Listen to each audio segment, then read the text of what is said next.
participation while protecting public health under the current guidance to prevent the spread of COVID-19. The public hearing announcement was published in the Richmond Daily Journal on January 30th, 2021, and on the Division of Air Quality's website on January 28th, 2021. During this virtual public hearing, we will be receiving oral comments from those individuals who pre-registered to speak at this event. If you're having technical difficulties with WebEx, you can use the chat feature in WebEx to ask questions or seek assistance. You can also visit the Division of Air Quality's website using the link in the public notice for this hearing for instructions on various ways to connect to WebEx. Joining me tonight for this public meeting are from North Carolina Division of Air Quality's Raleigh Central Office, Michael Pagetra, the Deputy Director for the Division of Air Quality, Zainab Nassif, the Division of Air Quality's Public Information Officer, Rahat Ashik, Environmental Engineer 2 with the Rules Development Branch. From the Division of Air Quality's Fayetteville Regional Office, we have Heather Carter, the Regional Supervisor of the Fayetteville Office, and Jeffrey Cole, a Permitting Engineer. I want to thank everyone involved in getting this public hearing scheduled and organized, with special thanks to Rahat Ashik and Zainab Nassif for their expertise setting up this event. The Division of Air Quality regulations do not require a hearing or comment period for the issuance of this permit.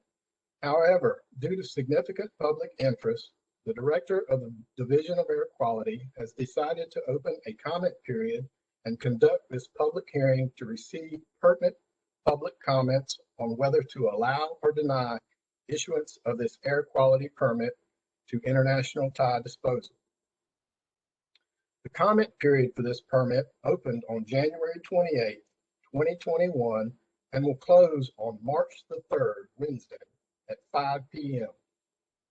Additionally, the division held a question and answer WebEx meeting on February 22nd, 2021, to address questions regarding the proposed facility and air permit.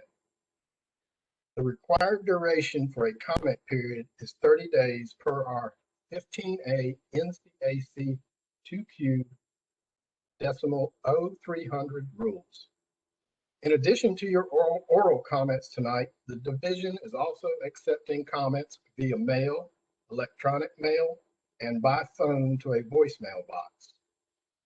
The email address and phone number for the voicemail is displayed on your screen.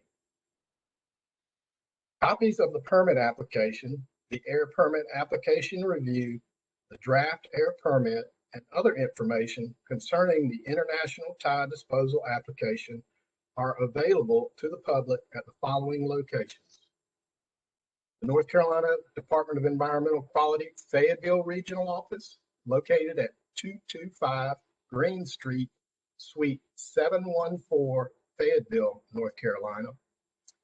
The Division of Air Quality Central Office Permit Section, located at 217 West Jones Street in Raleigh, North Carolina. If you haven't done so and wish to review these materials in person, they are available to you during normal business hours at the locations I just mentioned. However, due to COVID-19, an appointment is required. Please call in advance to make an appointment. A copy of the draft permit and the permit application review and other information are also available on the Division of Air Quality's website at www.ncair.org. And I would direct you to the section entitled Public Participation. The order of events for this hearing are as follows. First, Jeffrey Cole of our Fayetteville Regional Office, who reviewed the permit application and wrote the draft permit, will discuss the application, the air quality permit, and the air permitting procedures. This will be followed by the public comment period. We will receive oral comments from those individuals who pre-registered to speak at this event. This will allow us to have an accurate hearing record. Only those who have pre-registered will be called on to speak. If we have extra time, we will solicit more comment. To provide enough time for the public comments, this meeting will be conducted in the following manner. All efforts will be made to call speakers in the same order of your registrations. Oral comments will be limited to a maximum of 3 minutes in order to hear as many citizens as possible. This public hearing is scheduled to adjourn no later than 9 p.m. tonight. We will call the names of each of the pre-registered speakers in order, and our WebEx host will unmute the speakers when it is their turn to speak. We will also announce the name of the next speaker in the queue so that they can prepare to provide their comments. Please do not start speaking until the WebEx host has indicated that you are able to unmute your microphone. Your time will begin when you have unmuted your microphone. We will keep track of your time and will announce when your 3 minutes have expired. Please respect the time of all who wish to present comments tonight by adhering to the time limits and closing your remarks as quickly as possible once time is up. Cross-examination of the person presenting comments or me, the hearing officer, will not be allowed. However, as the hearing officer, I may ask questions of the presenter for clarification. Questions directed to the Division of Air Quality staff members will not be answered during the hearing. If you have a question for a specific DAQ staff or just in general, we can provide you with our contact information, so you may contact us after the meeting during normal business hours. After receiving comments this evening, the hearing record will be closed. However, the period for submitting comments does not close until Wednesday, March 3rd, 2021 at 5 p.m. Again, the only focus of the virtual public hearing is the presentation of comments related to air quality issues associated with the new air quality permit for the International Tie Disposal Facility and the applicability of air quality regulations. Only relevant air quality comments can be considered in my final recommendation to our division director. I will now call on Jeffrey Cole, permitting engineer of the Division of Air Quality, Fayetteville Regional Office, to discuss the air permitting procedures and permit application review. Thank you, Brad. And I'd like to thank everyone for attending this virtual public hearing about the proposed International Tie Disposal Project Tie Air Quality Permit. Next slide, please.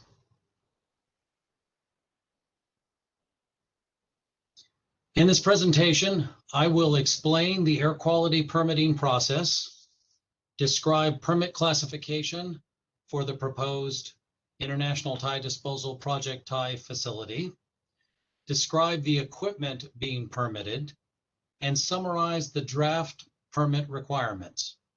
Next slide, please.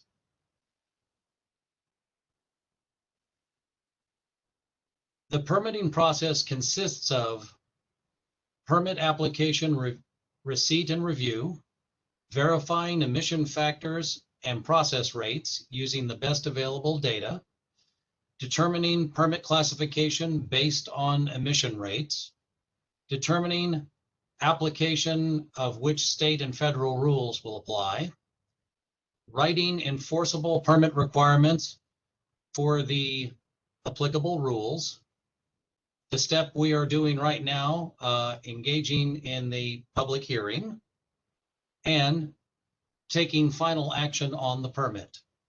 Next slide, please. After DAQ issues a permit, we are not done. Our compliance program kicks in. Each permit issued contains some combination of the following requirements to help the facility ensure and to help DAQ verify compliance with the permit.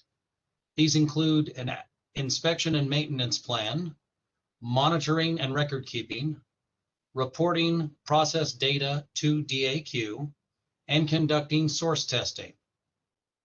DAQ also conducts unannounced inspections at the permitted facility to verify compliance with all permit requirements and physically verify site operations. Next slide, please. The permit application we received was for a proposed biochar production operation to be located at 174 Marks Creek Church Road in Hamlet, North Carolina. Next slide, please.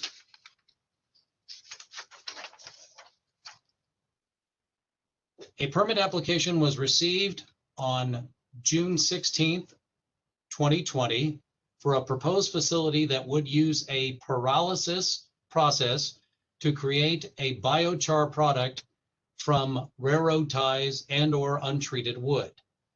Biochar can be defined as a carbon-rich solid that is derived from biomass that is heated in a limited oxygen environment. Review of emission rates and emission factors show that International Tie Disposal Project TIE has the potential to emit less than 100 tons per year of particulate matter, PM10, and sulfur dioxide, greater than 100 tons per year of nitrogen oxides, carbon monoxide, and volatile organic compounds, less than 10 tons per year of any individual hazardous air pollutant, and less than 25 tons per year of total HAPs. An air quality permit is required for this facility. The proposed facility is taking operational limits and installing controls to stay below the 100 tons per year of criteria pollutants.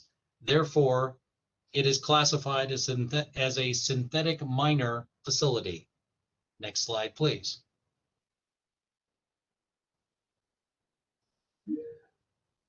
The facility's nitrogen oxide and carbon monoxide emissions will be kept under the Title V threshold of 100 tons per year each by limiting the number of biochar kiln operations.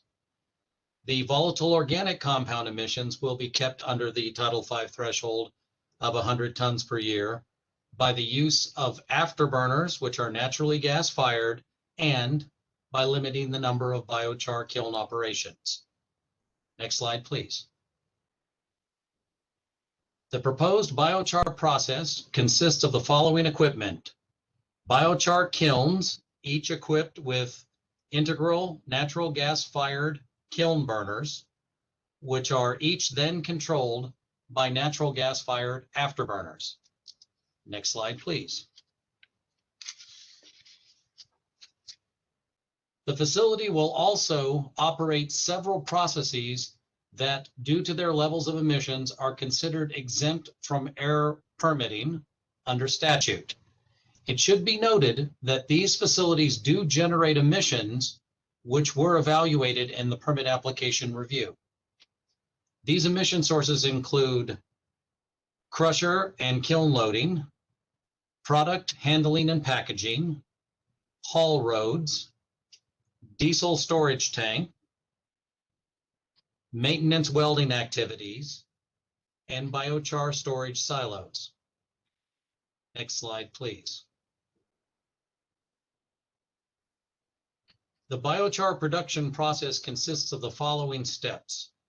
The railroad ties are shipped to the site by rail, stacked and sorted into either reusable ties, landscape ties, or those remaining ties, which will be processed into biochar. The remaining railroad ties are shredded and then loaded into mobile pyrolysis kilns. The shredded ties in the kilns are then processed for 8 to 15 hours into biochar. The kilns are then moved to a cooling area for 8 to 10 hours.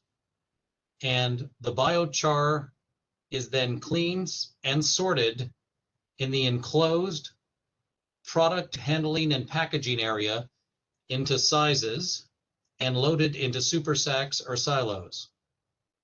The following slides contain the following slides contain images of a similar biochar facility located in Weld County, Colorado, and is known as Biochar Now LLC. Please note that the proposed International Tide Disposal Project Tie facility may look similar to the Biochar Now facility, but not identical. This photo is of a biochar kiln loaded with shredded wood prior to the pyrolysis operation. Next slide, please.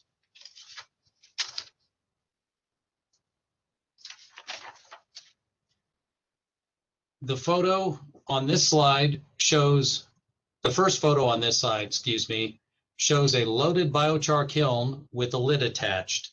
Each kiln is approximately 7.5 feet in diameter and 8 feet in height. The next photo is of an afterburner stack, which is approximately 8 feet in height. And the final photo shows a loader placing an afterburner stack on a biochar kiln prior to the pyrolysis process. Next slide, please. The first photo on this slide shows a line of biochar kilns with their afterburner stacks, both connected to computer controls during the pyrolysis process that produces the biochar. After the pyrolysis process is complete, the afterburner is turned off and the loader removes the afterburner from the kiln and closes the kiln's top hatch. The kiln is then moved to a cooling area. Next slide, please. After cooling, the loader then removes the kiln's lid and transports the kiln to the enclosed product handling and packaging area. Next slide, please. This photo shows the enclosed product handling and packaging area where the kiln's biochar is unloaded, cleaned, and sorted into different sizes, and then loaded into super sacks or silos. Next slide, please. This last photo shows the final product, biochar in super sacks. Next slide, please.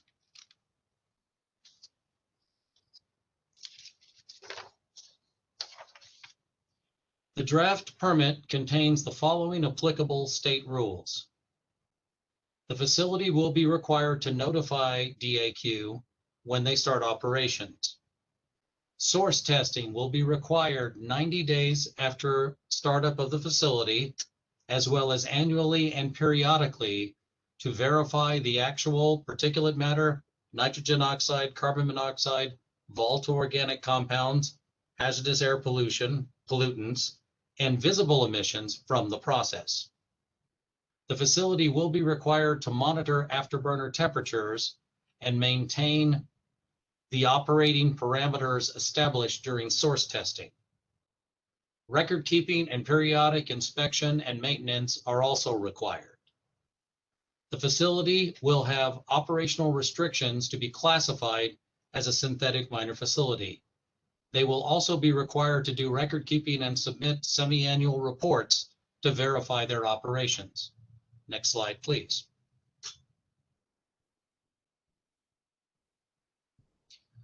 These are the applicable state rules for which the proposed facility must comply.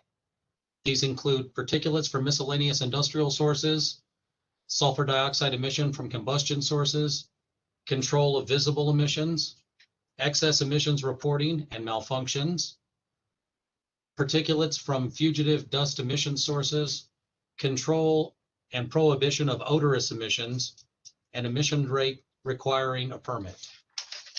Next slide, please.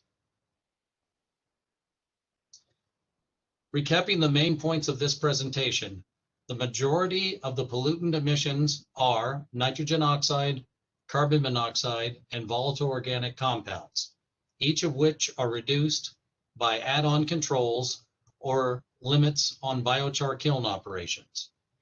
Review of facility emissions noted no toxic air pollutants that exceed the rate requiring modeling. Compliance with emission limits will be verified through stack testing and continuous parametric monitoring. Note that all permit conditions included in this permit will have a limitation or standard with which the facility must comply. DAQ verifies compliance through unannounced on-site inspections, source test observations, records review, and report reviews. Next slide, please. And if you have not previously viewed the documents applicable to this permit action, here is a link to those documents. Please remember that the public comment period closes March 3rd at 5 p.m. Also, if you wish to email your comments, here is the email address. Please include International Tie in the subject line. Thank you. Brad? Thank you, Jeffrey.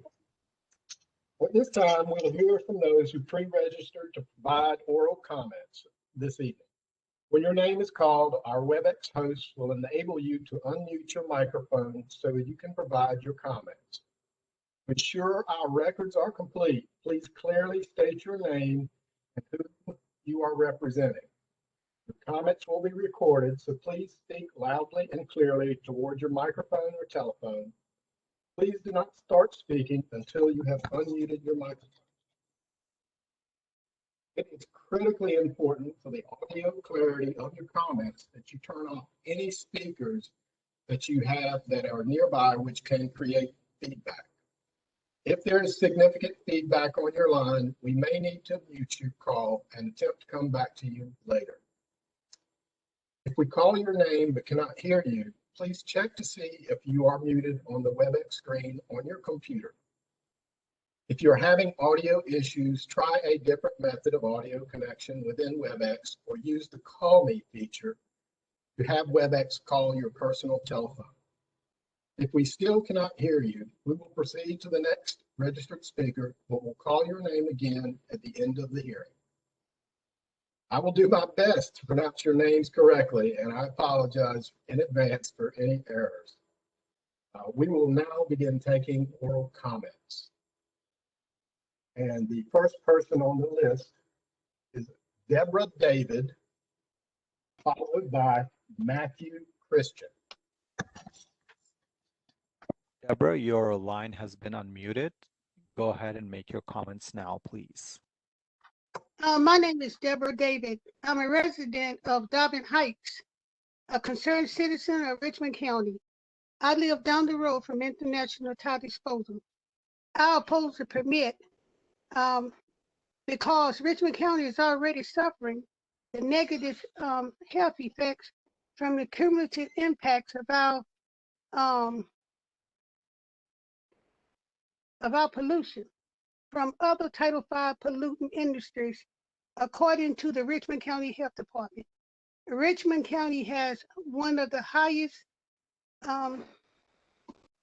rates of asthma-related emergency room visits compared to all surrounding counties in the region.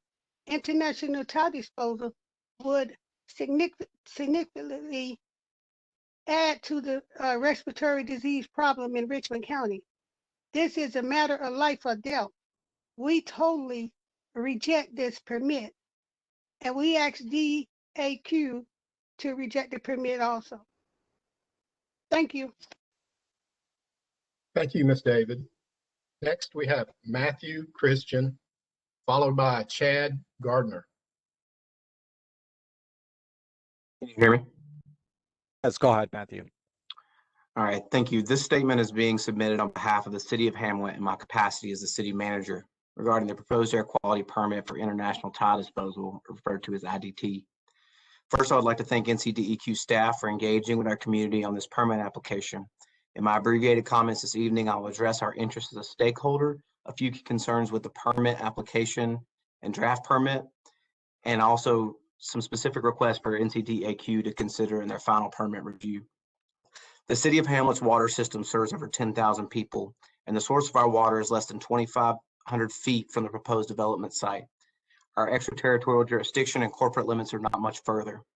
The City of Hamlet's mission is to provide safe, efficient, and effective services to our residents and customers, which include Dobbin Heights and others in the area.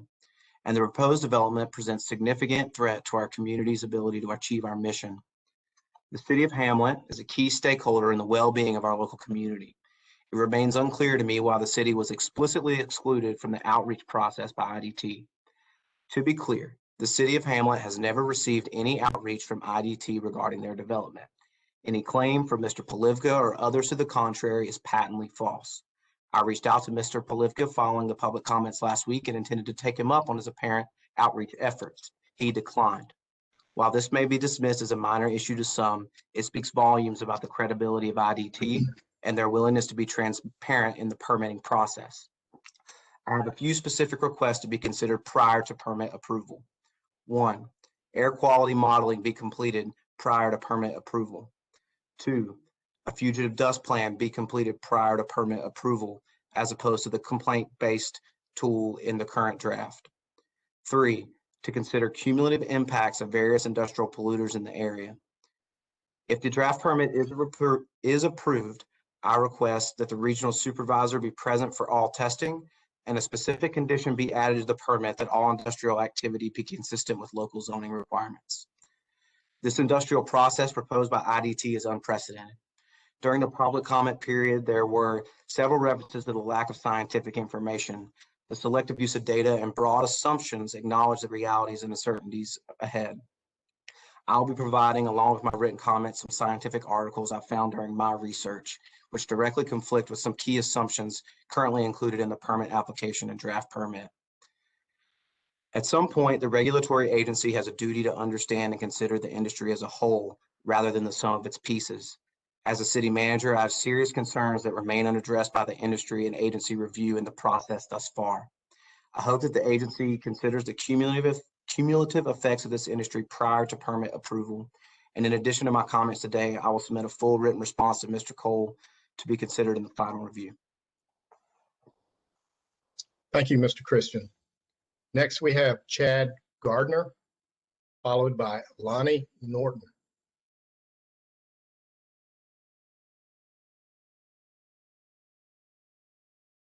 Chad, Can you hear me? your line has been unmuted. Go ahead and make your comments, please. Hello? Yes, sir, Mr. Gardner, we can hear you. Hello? Yes, sir, we hear you, Mr. Gardner.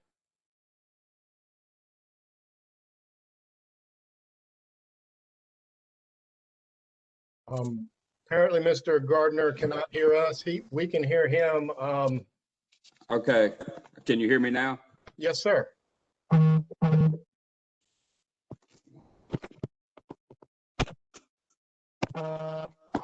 you hear me? Yes, sir. Okay. I want to start by saying that I'm opposed to the International Tide Disposal Facility.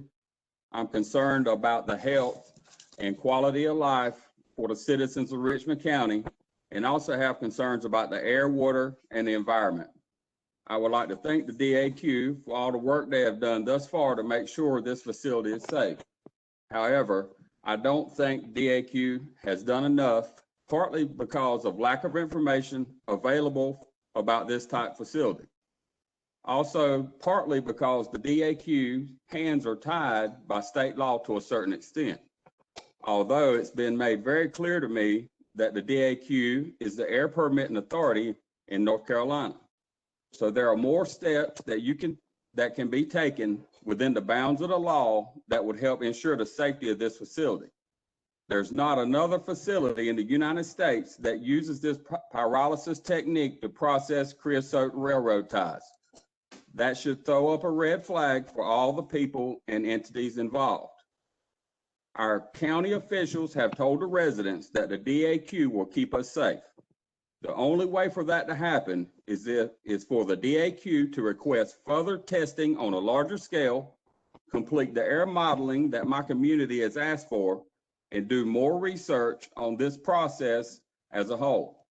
The majority of the information that the DAQ has used to this point has been provided mostly by the company that has requested the air permit, which gives me reason for concern.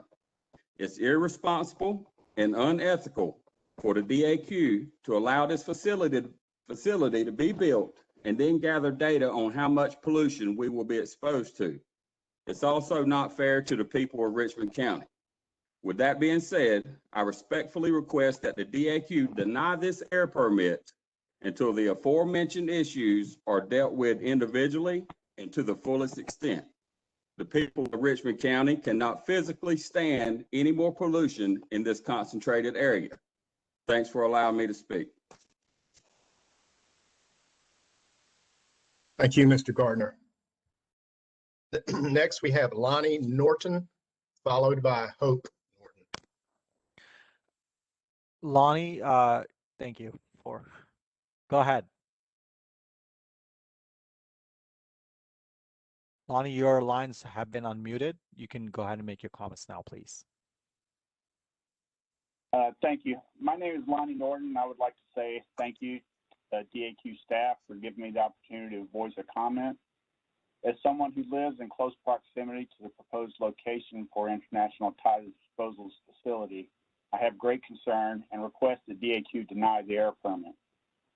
As discussed in the previous public meeting, ITD will be a first of its kind business when considering the cooking of creosote-treated cross ties. Their expected emission factors are derived from the results of one test kiln loaded with creosote-treated ties performed at the Biochar Now facility in Colorado. To me, this is still an experimental process that requires more testing. I think at the very least, DAQ should perform air modeling so that residents can see the combined effects for air quality on our community.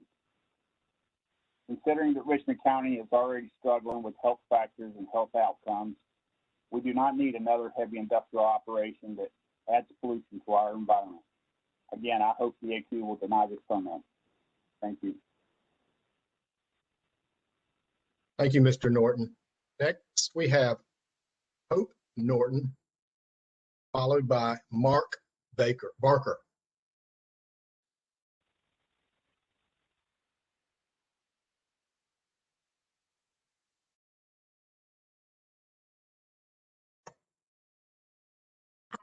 Hi, can you hear me? Yes, Go ahead. Okay. First, I want to thank DAQ for this opportunity to speak. My name is Hope Norton, and I and my family live directly across from this proposed site. In fact, we live within a quarter mile of it. This impacts us in a very real and direct way, thus the reason I oppose this air permit and the construction of this site. It's concerning that these industries always find their way into low-income rural communities. Why? Because communities like ours are the path of least resistance, because we have fewer resources and political clout to fight them. The promise of jobs is meant as a sort of carrot dangling at the end of a string, knowing that poor communities need jobs and politicians need financial development fodder for their resumes. But this facility is only bringing in 55 jobs, none of which are promised to anyone in this community or county. And whether 55 jobs or 255 jobs, is it worth the potential health and environmental hazards this facility could bring? International Tide Disposal and Richmond County admit this is a new process with very little data to base solid environmental and health impact conclusions. Data provided by a facility in Colorado and North Carolina are not equal comparisons.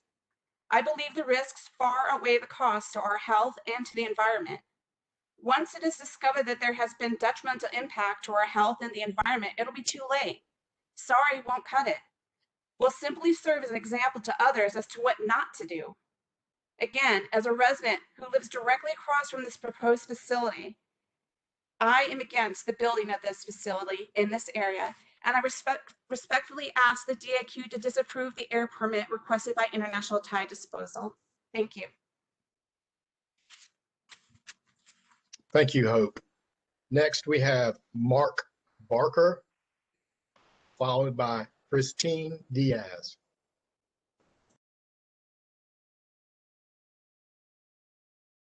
Good evening. My name is Mark Barker. I'm on staff with the Blue Ridge Environmental Defense League. I'm submitting comments this evening on behalf of Brettel and our members in Richmond County and North Carolina. Brettel will submit additional written comments. We respectfully request that this draft air permit be denied because the facility will significantly impact the ambient air quality of the surrounding community, affecting public health. The permitting process should be put on hold until air dispersion modeling has been completed, evaluated, and shared with the impacted community. Last Monday at the DAQ informational meeting, the Biochar Now facility in Colorado was referenced. One thing that was not mentioned is that the Colorado permitting agency did require air dispersion modeling for that facility. To date, DAQ has not required air modeling for the proposed international tie disposal facility. We are respectfully requesting that DAQ require air modeling for ITD, which must include the criteria pollutant of nitrogen dioxide. While DAQ determined that ITD does not need to complete air modeling for toxic air pollutants, that modeling determination regarding TAPs in no way alleviates the responsibility of performing air modeling regarding criteria pollutants, also referred to as PSD pollutants. Avoiding the PSD permitting conditions in the air permit does not alleviate DAQ from its responsibility to ensure that no facility or source of air pollution shall cause any ambient air quality standard to be exceeded or contribute to a violation of any ambient air quality standard. North Carolina modeling guidance requires an ambient air quality analysis for all PSD pollutants exceeding the significant emission rates. ITD will emit nearly 2.5 times the significant emission rates threshold for NO2. While this modeling guidance is a requirement for PSD permits, it does not exclude the guidance from being used to evaluate PSD pollutants in other non-PSD permits. For example, in Caswell County, DAQ conducted additional air modeling for the PSD regulated pollutants NO2, SO2, and CO for 2 Carolina Sunrock air permit applications, both of which were not deemed a major stationary source under the PSD permitting program. In fact, the Carolina Sunrock air permit applications are identical in category type as the ITD facility, synthetic minor. In addition, the NOx emissions for the ITD facility is more than double that of the NOx emissions of one of the proposed Sunrock facilities and is more than 6 times that of the other Sunrock facility. This permit must be denied. Thank you for this opportunity to comment. Thank you, Mr. Barker. Next, we have Christine Diaz. Hello. Hello, Christine. Followed by Leslie Griffith. I'm Christine Diaz, environmental justice organizer and researcher for Clean Water for North Carolina, a science-based research environmental justice organization. DAQ should not permit International Tie Disposal to build their proposed facility in Hamlet due to the myriad of community and environmental health risks the facility would pose. Within a 3-mile radius of the proposed ITD facility sits Enviva Hamlet, 3 inactive hazardous waste sites, a solid waste landfill, and several other potential contamination sources. DAQ must assess the cumulative impacts to air pollution that this facility would pose. The company's projections of air emissions are misleading. The only emissions test cited in ITD's permit application for burning creosote-treated railroad ties was conducted 5 years ago and on just 1 kiln. Further, initial testing of the facility is not required before 90 days of operation. DAQ must not grant this air permit until the division conducts air modeling of the creosote burning operations and shares the results with the public. The agency must also request the company create a fugitive dust plan and make clear how the public can report fugitive dust and odorous emissions outside the facility.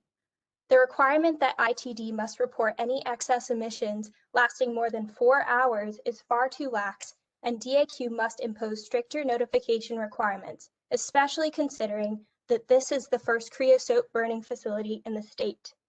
The Georgia legislature unanimously banned the burning of creosote in the state due to community complaints and evidence of toxic dust clouds, extreme noise pollution, and groundwater contamination from 2 Georgia renewable power plants. Additionally, heavy rainfall and subsequent runoff at one of the Georgia facilities resulted in a massive fish kill in a nearby surface water source. Hamlet's drinking water source, which serves over 10,000 people, is less than 2,500 feet away from the proposed ITD plant and could be at risk of contamination. Should the Department of Air Quality grant this permit, the agency would be citing a toxic industry and placing additional environmental health burdens in an area that is predominantly low income and African American, creating grave environmental justice concerns. Thank you.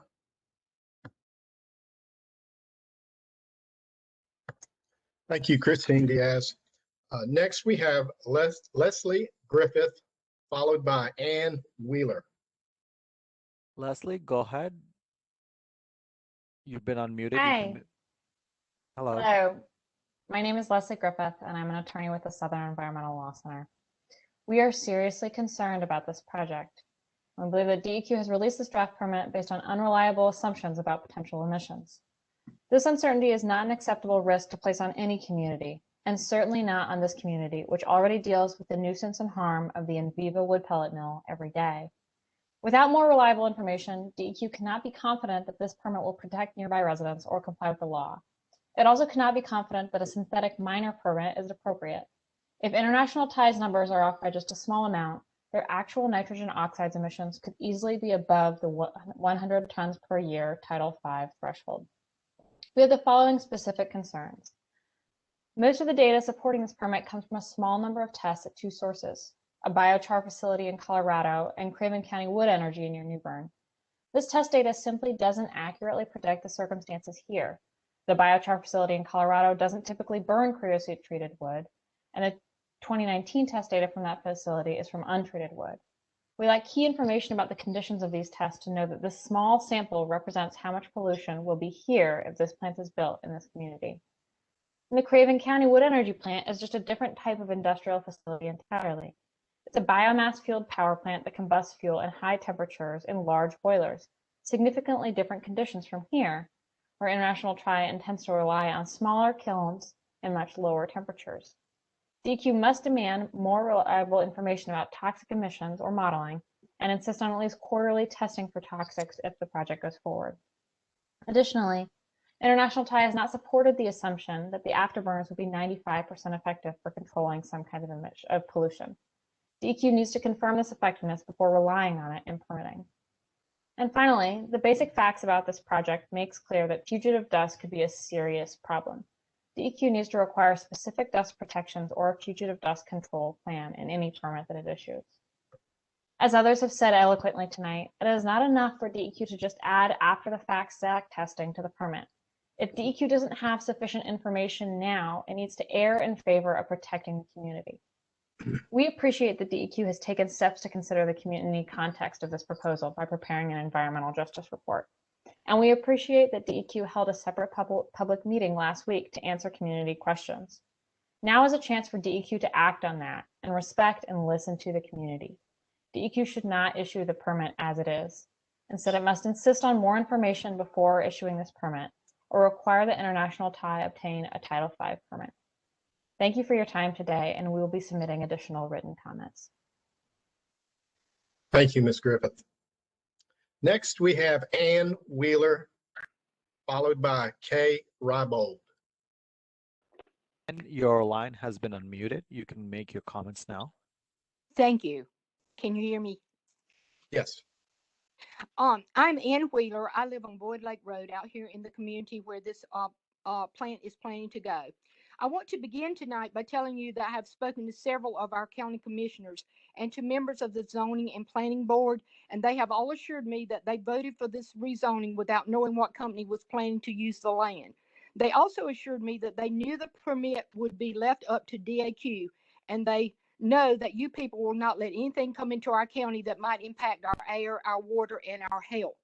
With that being said, I want to share with you that 21 years ago, I was diagnosed with breast cancer. My doctors at Duke asked over and over why.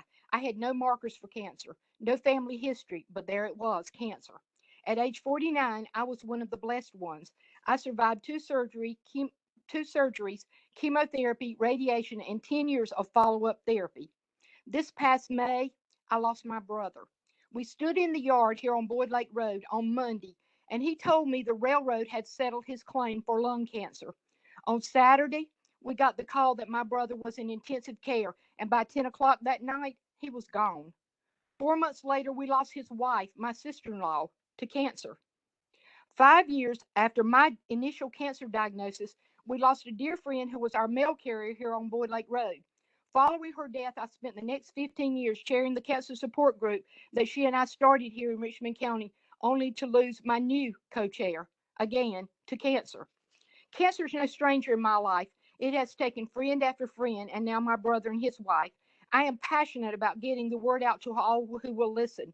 No job, no money, nothing matters if you lose your health or your life. Anything that is connected to the word carcinogen throws fear into my heart. Creosote has been shown to cause cancer. My husband and our family, my sister and her family, my friends, my extended family and neighbors here on Boyd Lake Road, my childhood church family at Marks Creek Presbyterian, and even those of you that I don't know, deserve a long, healthy life without any cancer that can be prevented. Cancer treatment in itself can be devastating. For those who don't respond to treatment, the loss is even more devastating. And for the ones left here grieving and missing them, I don't want to tell you about that. We have done the research, and all the science says that ITD LLC is not good for our county. I can give you statistics and show you that the incidence of cancer is far greater here in Richmond County than any of the counties around us. I have worked for years with Relay for Life in our county to prevent people from having to hear, "You have cancer." We have lived with railroad pollution here all of our lives. We don't need even a minimum of toxins added to our air. I ask you respectfully to make the decision for this permit based on your answer to this question. Would you want your wife or husband, son or daughter, mother or father to go to sleep beside this company tonight? Thank you. Thank you, Ms. Wheeler. Next, Kay Rybold, followed by Ruth Ann Tisanovich. Hi, this is Kay Rebold. I'm with the Alliance to Protect the People and Places We Live. I believe DAQ should not approve the air permit currently being considered for this biochar industrial plant in Richmond County. DAQ must take into consideration the dirty industries and cumulative impact of those industries already in the area. This proposed facility would, quote, cook creosote-soaked railroad ties and release tons of harmful air emissions in a low-income community next to Hamlet, which is already overburdened by pollution. The process of burning the railroad ties creates harmful air emissions of carbon monoxide, nitrogen oxides, and particulate matter, all of which can be harmful to human health. The plant will also release toxic and hazardous air pollutants, including known carcinogens. This proposed plant would add yet more pollution sources, not just from its smokestacks, but from dust and truck emissions. Hamlet is already suffering from the Enviva wood pellet plant, which is about a mile from International Tie. There are also a solid waste landfill, 2 hazardous waste sites, and several historical petroleum spills within the census block. The Black, Latinx, and Indigenous communities who live in this census block already have higher rates than the state average of deaths from heart disease, stroke, cancer, diabetes, as well as elevated infant death and child mortality rates. I'm urging DAQ to deny the air permit for this biochar facility. Thank you. Thank you, Ms. Rebold. Next, we have Ruth Ann Tisanovich, followed by Therese Vick. Ruth, go ahead. You can make your comments now, please. I'm Ruth Ann Tisanovich. Can you hear me okay? Yes. Okay. I'm a member of a community action group, the Madison County Clean Power Coalition. I live near Colbert, Georgia, 1.5 miles from the Georgia Renewable Power Biomass Plant, GRP. I can testify against hauling, unloading, and chipping and burning of old railroad ties. I lived it. I speak against approval of this permit. I read that the North Carolina DAQ is not concerned with fugitive emissions, as the ties will not be shredded and wind up in large piles, but instead they will be fed directly into the chipper. that ITD has since changed their plan to enclose the chomper that shreds the ties and put the chomper in a container. Let me describe in further detail why they will still be unpreventable creosote fugitive emissions. At the GRP plant, we saw on average 100 CSX gondola car deliveries per week, hauling tons and tons of old broken up, disintegrating railroad ties that had been ripped out of the tracks for replacement and hauled into our rural county from all over the South and East. The ties were unloaded by machines with giant boom claws. The old salvaged railroad ties are falling apart, covered with poisonous creosote dust. Debris falls on the ground. Clouds of fugitive emission dust swirl through the air during the unloading process before the railroad ties are ever transported and dropped into a chipper. Then Mother Nature may happen to bring a 4-inch deluge of rain. The cloudburst washes the dust and debris that litters the ground, and it pours down on the hundreds of thousands of stockpiled, disintegrating creosote railroad ties. Then this flood of water rushes out of the lot, carries the dust and debris with it, then overflows out of the lot into ditches and waterways. I took photos of this happening and sent them to the EPD in Atlanta. I was there, they were not. This again is before the ties hit the chipper. EPD violations based on my photo documentation and complaints and those of many others were issued to National Salvage, the company that was contracted to bring in the railroad ties, unload, and ship them. Call Jack Kapp, Georgia EPD Water Division Chief, or Karen Hayes, Air Division Chief. Ask them. The only way we got rid of creosote fugitive emissions was when the burning creosote for power generation was banned statewide in Georgia. And that was the result of our little community action group. It was banned statewide. The next day, National Salvage pulled their equipment and left forever, and so did the railroad ties. Now, Richmond County, North Carolina, your air, water may become the recipient of that carcinogenic creosote dust. ITD is in the business of disposing of old railroad ties to make money at the expense of people's health and your precious water. I stand by my statement. The carcinogenic fugitive emissions from the unloading, storage, and shipping of hundreds of thousands of creosote railroad ties will fill your air. You will breathe it into your lungs, it will settle on your fields, and creosote dust will wash into and pollute your water. Lastly, I want to say that the Biochar Now LLC in Colorado does not burn creosote. They burn dry pine beetle damaged wood that comes from those mountains out west.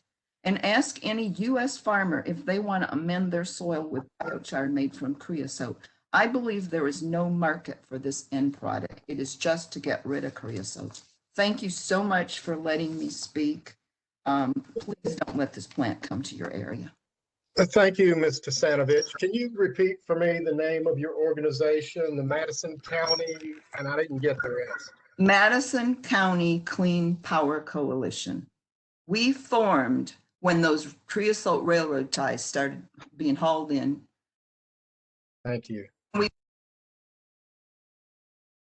Okay, next we have Therese Vick, followed by Allison Allred. Ms. Vick.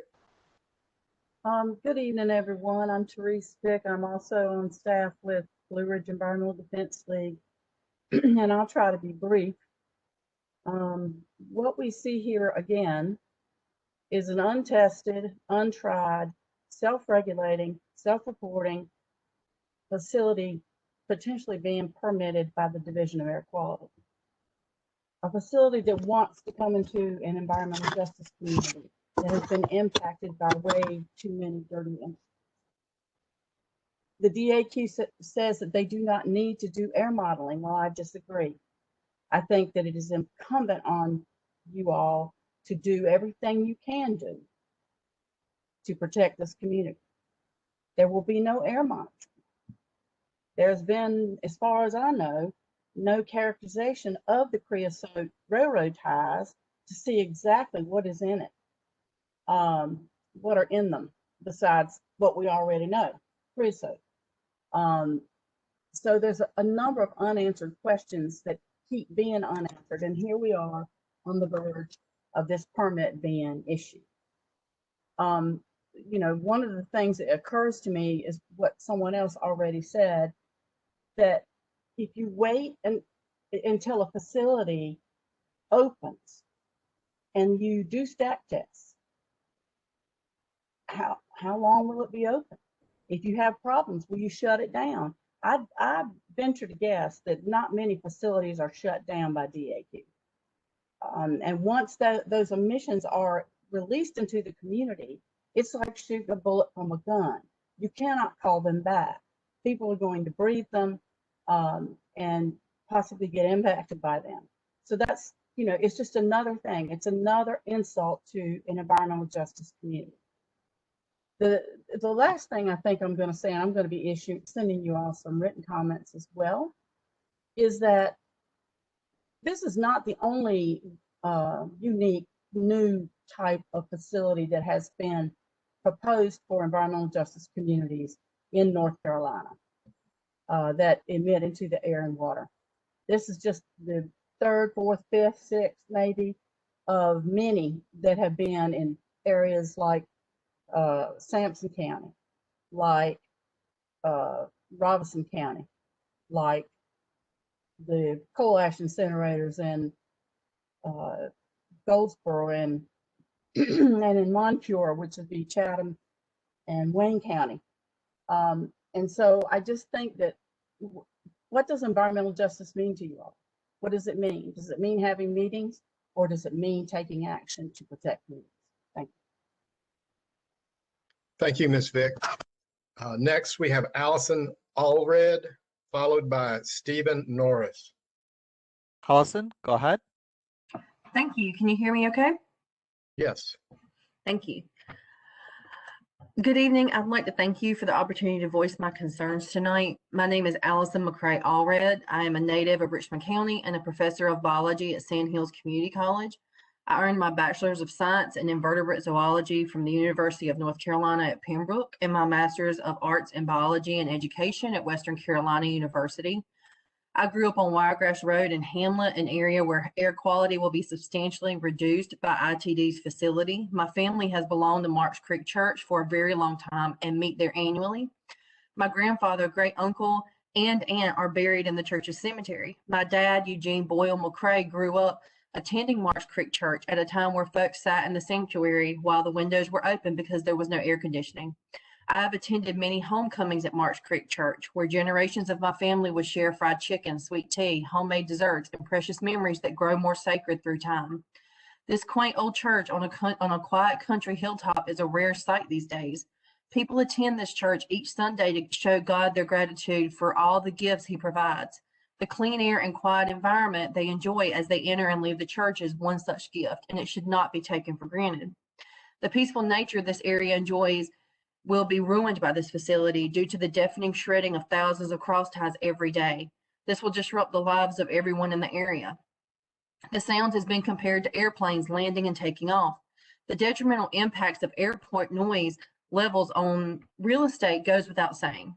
I am fortunate to live far enough away from this noise that will not affect my day-to-day life, but at least 126 people are not so fortunate. I am concerned about the fugitive dust produced by such a large facility. Suspended particulates are an especially hazardous byproduct of this type of facility as they irritate eyes and respiratory tracts, and they require people to limit time outdoors. Further, the released byproducts of pyrolysis carry a sulfur odor. Obviously, the impact of this facility on our area's air quality is substantial, and I urge your greatest consideration before moving forward. The Environmental Justice Report completed by the DEQ in January listed several areas and facilities that could potentially be affected by this site's harmful emissions. These include my parents' house where I grew up, my brother's house, my grandma's house, and 5 schools. Outside of my own personal sphere of concern, this site has the potential to substantially negatively impact everyone in our community. I believe this is a big deal and must be taken into consideration. No one deserves to breathe polluted air or to be imposed upon by excessive noise pollution. We do not deserve to have our health threatened. Our children deserve to attend school without the possibility of breathing harmful emissions. Our teachers have the right to open their windows on a beautiful day without the concern of harsh odors or nasty particulates entering the classroom. I am concerned if and how these crossties will be decontaminated as well. Thank you, Ms. Allred. Next, we have Stephen Norris, followed by Michael Daly. Hey, Stephen, I don't see you on the attendee list. If you've joined via telephone, if you would, please press *3 so I can identify you and unmute your Yeah, line. I ran out of time. I didn't even get 2 pages read. And I read as fast as I could. Is this Miss Allred? Yes. After we go through all the registered speakers, we will solicit more from people. If you can't get it in at that time, I would suggest that you submit it to us either on email or snail mail. I think I'll do that. I appreciate it. Okay. Thank you. Yes, ma'am. Thank you. So now we're calling Stephen Norris and Michael Daly after Mr. Norris.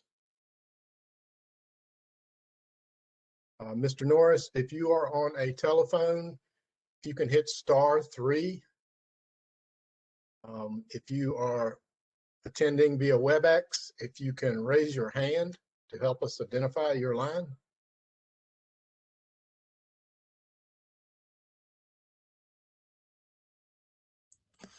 Perhaps we try to come back to Mr. Norris. I don't see a hand raised. Okay, we'll come back to Mr. Norris. Michael Daly, followed by Marvin Winstead Jr. Hey, Michael, Yes, can you hear me? Yes, is this Mr. Daly? Yes, sir. Yes, we can hear you. Great. Hi, my name is Michael Daly. First of all, thank you for this this community hearing and the opportunity to speak. I asked that the state of North Carolina, the governing bodies, and the DAQ deny this permit. The calculations used in the draft permit are just barely under the requirements of this class of permit, leaving very little room for error. And as others tonight that are much more qualified than I am have clearly pointed out, that the test data used in these models is clearly not substantial enough when making a decision of this magnitude. What message will this decision send? What precedents will this permit set? What will this say to the people of North Carolina, the people of Richmond County, and the citizens of Hamlet? My family and I recently moved to Hamlet from Georgia, and I implore the DAQ to take note from my previous state. Do not make the mistakes that Georgia made to pass permits for companies dealing with these products and chemicals, only to revoke the permits after the damage was done. Rather than focusing our economic efforts on disposing of toxic chemicals, I ask that we send a clear and decisive message that the community will not accept further industry of harm. Instead, the community, like so many others, will forge a brighter future for our people by focusing on industries that deliver on the triple bottom line. No longer is it acceptable to simply turn a profit. Companies today are held to a higher moral standard. I ask that the state of North Carolina and Richmond County send a clear message to industries that we're open for your investment that delivers a positive impact on the people and the environment in the community that we call home. Instead of opening up an industry to dispose of deadly chemicals, let's seek an opportunity to replace these chemicals. Let's focus on economic benefits that bring with them environmental benefits. Thank you. Thank you, Mr. Michael Daly. Next, we have Marvin Winstead Jr. Yes, can you hear me okay? Yes, sir, we can. International Tie Disposal plans to build a facility in Hamlet to burn creosote-treated railroad ties using the pyrolysis kilns. The facility will operate 160 kilns per day, 7 days a week, producing 58,000 tons per year of the creosote byproduct. Creosote is a known human carcinogen.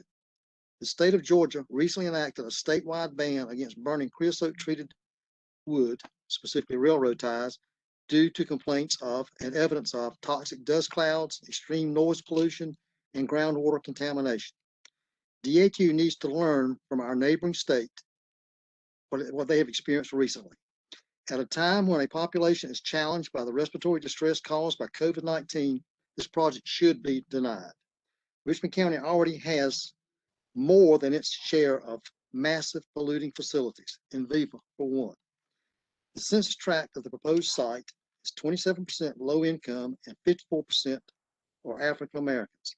This proposed project is an environmental injustice and should be stopped now. We should also learn from the biochar now in Colorado. DAQ visited this facility to learn more about the pyrolysis process.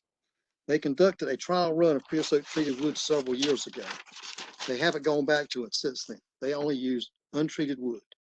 Someone mentioned earlier, wood from trees that have been killed by pine beetles and so forth. Again, we should learn from their experience, and the proposed project should not be permitted. Thank you. Thank you, Mr. Winstead. Okay, next we have Emily Zushino. I hope I'm getting close. And after Emily, Margaret Herman. Emily, your line has been unmuted. Go ahead and make your statements now, please. Hi, good evening. My name's Emily Zucchino. You are close, but not quite there. Several years ago in my work with Dogwood Alliance, I joined the concerned citizens of Richmond County in opposing the Enviva wood pellet facility. Unfortunately, despite significant opposition, the Enviva plant was built and currently contributes to the pollution of residents and the degradation of the surrounding land. I was disappointed to learn that now another polluting industry wants to set up shop in Richmond County.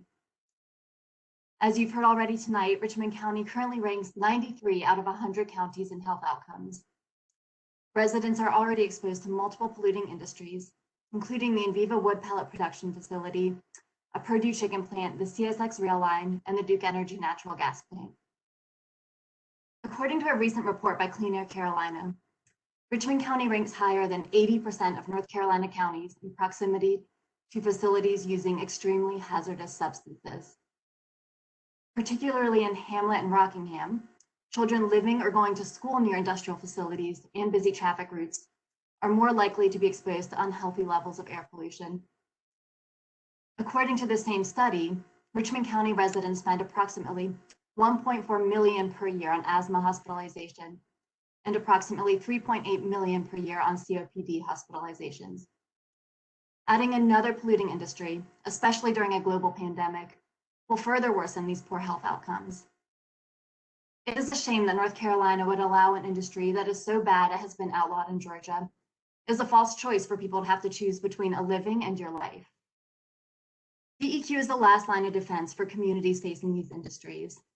I urge DAQ to address the cumulative impacts to air quality that this industry poses and use their full authority under the Civil Rights Act to deny this permit based on the cumulative impacts and disproportionate impacts to the residents of this community. Thank you.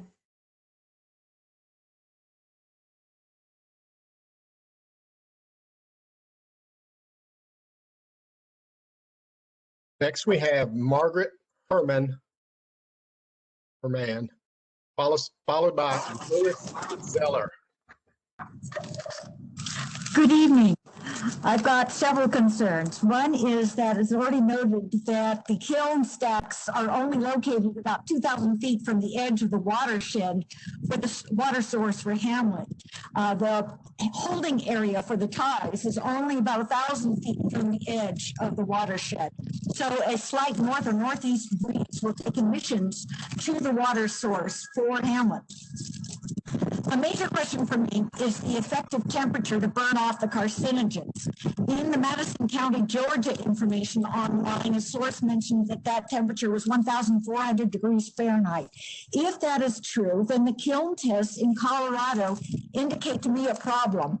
The project proposed by ITD lumped the single kiln test of 2015 with the creosote, with a four kiln test in 2019 with raw wood. As the author of the 2019 test noted in his discussion on page 65 of your ITD proposal, a single test such as in 2015 is meaningless statistically and scientifically. Therefore, the 2019 test used 4 kilns, one of which malfunctioned and was removed from the test runs after the first run. For both 2015 and 19, the kilns were put through 2-hour runs, not the 8 to 13 hours anticipated for the ITD site. None of the 3 runs in 2015 reached the burn temperature of 1,400. They all went from 1130 to 12,000 degrees. One of the completed runs in 2019 also did not reach 1,400, only got to 1,279. All these runs only measured nitrous oxide, carbon monoxide, methane, and the total particulate matter and volatile organic compounds. None of them measured anything else. All the following charts in the proposal by ITD, which lists metals and toxins, did not come from these tests in Colorado. They came from a reference text, AP42, except for 5 really dangerous toxins, which came from Kramer County Combustion Facility, which uses oxygen and is not comparable to the ITD process. Kramer County measurements, well, basically, I'll write all this to you because I've written it all out. This can be found in the emission factor sources, and it's not pertinent to what we need to know. The creosote that was referenced in the ties, if you calculate out how much it's going to be per day, is 32,400 pounds of creosote per day. And what happens to what remains after it becomes biochar? That biochar is transformed into metal hydrides, which are more toxic when used by the customer and are more volatile.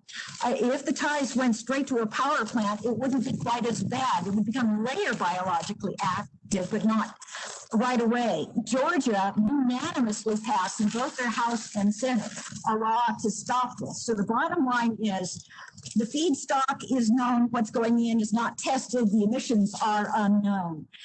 This is an experiment that's too big for it. Margaret, Now time. Thank you. Yes, ma'am. Thank you very much. Brad, I believe you're muted.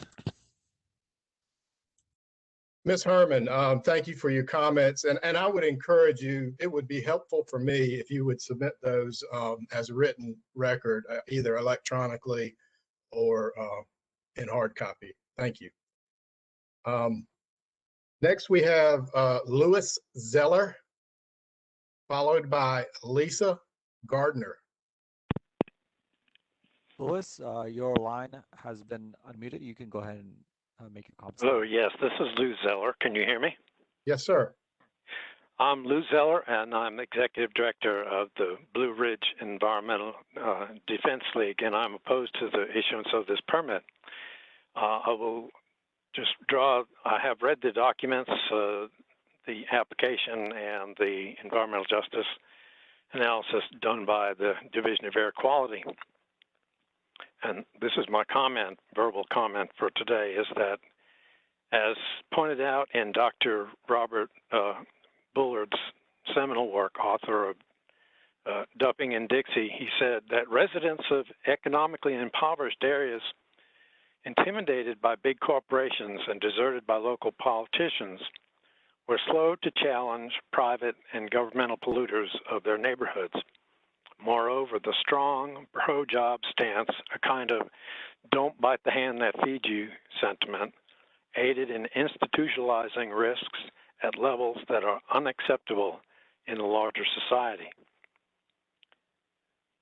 In December of 2020, in scolding the Richmond County Daily Journal to supposedly highlight the positives just as you do the negatives, Jeff Smart, the new chairman of the Richmond County Board of Commissioners, said, "It's very important in our industrial recruiting process that our future industrial partners be able to see the positive things that are going on in the community."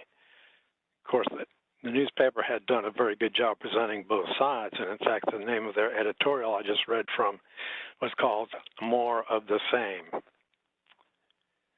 Again, Dr. Bullard points out that the burden, the negative side of industrial development, has not been equally distributed across all segments of the population. Living conditions in many communities have not improved very much with new growth. Black communities became the dumping grounds for various types of unpopular facilities, including the one that we are arguing about here today. Finally, I would close with the note that the outstanding legal actions referred to earlier by the towns against Richmond County under North Carolina General Statute 153A341B have undermined any state determination of consistency. Such determination is required as a basis for permit approval. Therefore, DAQ cannot approve this permit until the dispute is settled. Thank you. I will submit further comments. Thank you, Mr. Zeller. Next, we have Lisa Gardner, followed by Kathy Buckley. Lisa, your line has been unmuted. You can make your comments now. Good evening. I am requesting that ITD does not receive their air permit to build this plant.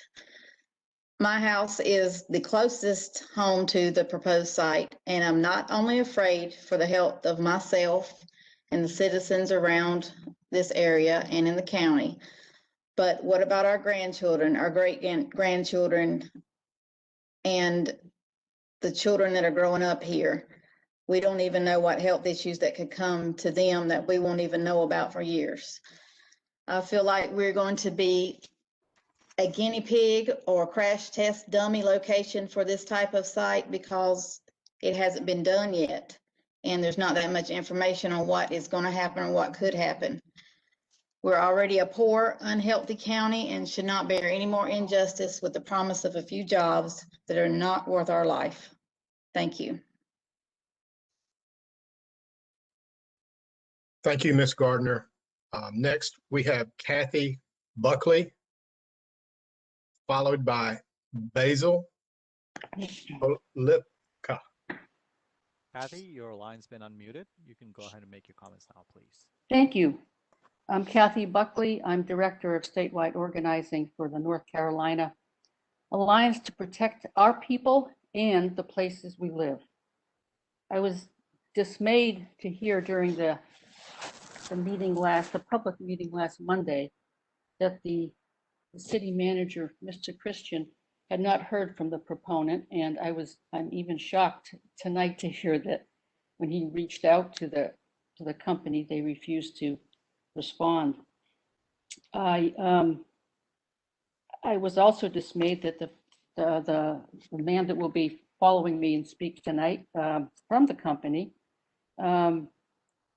answered a couple of the questions that had come up, but then said he had to leave and couldn't answer anymore. And I would ask, well, DAQ, but DEJ in general to please, I'm sorry, DEQ, to please ask proponents to be available at public meetings to answer questions that you folks, you staff folks can answer, like what are the hours of operation? And I also read a DEQ-EJ analysis of this project, and you acknowledge all the incredible cumulative effects and the kind of income levels and people of color statistics, but your only conclusion is that the proponent should reach out and make sure people understand that this project is coming, and then to find out that even the city of Hamlet hasn't been reached. We oppose this project, and thank you so much for all of those who have spoken, for speaking out for the people and for our land. Thank you. Thank you, Ms. Buckley. Next, we have Basil, and I'm doing my best on this last one, Olivka. Hey, Basil, your line has been unmuted. You can go ahead and make your comments now, please. Thank you. Can you guys hear me? Yes, we can. And let me just say real quick, the next speaker will be Jill DeLisio. Okay. And just real quick before I speak, my father's name is also Basil. I just want to be clear that that's clear with you guys. There's another Basil that's registered, just to be clear. All right, that's good. Okay. All right, thanks. I'll begin now. Thank you. Hi, everyone. My name is Basil Polifka II, the director of the Pyrolysis Implementation Program for International Tide Disposal, LLC. I want to thank all of you for your comments. I want to especially thank the DEQ for its extensive research and hard work throughout this process. In my brief statement, I wanted to first swiftly detail some of the changes we made to our permit based on residents' feedback, and then second, address some general concerns with the brief time allotted. Forgive me, I don't have a lot of time, so I can't say too much. Two concerns we felt we could address by altering our design were those related to noise and dust, or particulate matter emissions. These were the more prominent design-related concerns shared with us. What we did is change the design from an open-air, diesel-powered shredder to an enclosed, electrically powered chomper, as we are calling it. Instead of being open air, the shredder will be housed in shipping containers with conveyor belts in and out, feeding directly into the kilns, not to the ground. As already noted, there will be no stockpiling of size-reduced material. The enclosed chomper will have both a sound-reducing effect and a 90% reduction of PM emissions or dust, as indicated on our permit. Now I have some other concerns that were shared with us. The concerns I'll outline here. We have notably heard concerns over odors associated with railroad tie storage, water quality impacts related to the same, and third, concerns over noise. With regard to odors, we did investigate this ourselves, checked with other experts in our industry, and the DEQ also looked at this by visiting a site with 2.5 million railroad ties stored of the same kind of ties, the legacy ties. We could not find any evidence of obnoxious odors related to the storage of 20 to 40-year-old ties that we'll be processing. Obnoxious odors seem to be associated with new ties, not ones so old. Odor complaints related to completely dissimilar biomass energy processes apply to all biomass energy feedstocks, not simply railroad ties, as an extensive European study showed across 7 out of 9 biomass energy facilities. Our process is not at all similar to biomass energy, and the law does not apply to it, the law in Georgia. Second, water quality related impacts has probably been the most vocalized of concerns. It should be noted that the state regulates water runoff, and we'll be applying for all the relevant permits, which will likely require retention ponds. Third and the last of the concerns is noise. As already stated, ITD has modified its design to address this concern. To put the noise level in perspective, however, the dBAs, or that is the scientific way of measuring noise, generated by an open air shredder are substantially less than the early morning Amtrak traffic at the Hamlet Yard nearby our facility. That's just briefly addressing some of the concerns. I hope that helps a little bit. I know people have other questions, I'm sure, but I hope that helped a little bit. I thank you everyone for your questions. You have a good night. Thank you, Mr. Polifka. Next, we have Jill Delicio, followed by Randall Blackman. Hey, Jill, your line has been unmuted. Go ahead and make your comments now, please. Thank you. Good evening. My name is Jill Delicio, an executive of over 15 years at International Tie Disposal's parent company, Polivka International. I wish to start by thanking the DEQ for its diligence and for taking our comments. For my talk, I will say something about the job opportunities and other benefits our project will bring to Richmond County. Please note that by saying we will bring benefits, we are in no way forgetting the benefits Richmond County offers. But since most of you are from Richmond County, we concluded we need not tell you what value your community adds to this part of North Carolina. Our company intends to offer approximately 55 full-time positions, ranging from laborers, operators of heavy equipment, foremen, superintendents, and a plant manager. All or most of these positions will not require a college degree. Nonetheless, we are committed to working with the Richmond Community College to select and train key talent. We have already discussed various training programs with the college's distinguished president, Mr. Dale McInnes. Salary will range from a starting salary of $18 per hour for laborers and up to $25 per hour for operators, with an average starting wage of $21.50 per hour. Each position will come with full benefits and 2 weeks vacation. We will pull from the local community with the assistance of the college to fill these positions. In terms of our benefit to the local economy, our $12 million investment will require maintenance and local services on a regular basis. In short, we are happy to work with the great community of Richmond County, and thank you for your time and consideration. Thank you, Ms. Delicio. Next, we have Randall Blackman, followed by James Gaspard. Mr. Randall, I do not see you on the attendee list. If you've joined by telephone, please press *3 so I can identify you and unmute your line. Okay, Mr. Randall, go ahead. Your line has been unmuted. Hey, thank you. Can you hear me? Yes. Yes, sir. All right. Good evening, everyone. My name is Randall Blackman. I am International Tide Disposal's parent company, Prolifica International's safety manager.